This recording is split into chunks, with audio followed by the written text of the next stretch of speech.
अहिल्यानगर जिल्ह्यातील राहुरी तालुक्यातील गुहा येथील श्री कानिफनाथ देवस्थान यात्रेबाबत मोठा आणि महत्त्वाचा निर्णय समोर आलाय।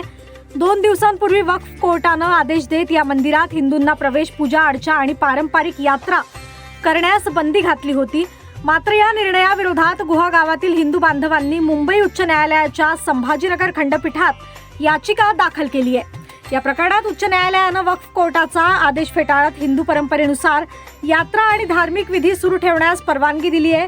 तसेच सर्व भक्तांना मंदिरात दर्शन घेण्यासह परवानगी देण्याचे आदेश देण्यात आले आहे। या प्रकरणात ॲडव्होकेट आदिनाथ जगताप, ॲडव्होकेट तांबे आणि ॲडव्होकेट प्रसाद कोळसे यांनी हिंदू भाविकांची बाजू न्यायालयात मांडली। दरम्यान संत कानिफनाथ महाराजांचे गुहा येथील ध्यानस्थळ हिंदू भाविकांसाठी अत्यंत पवित्र मानले जाते।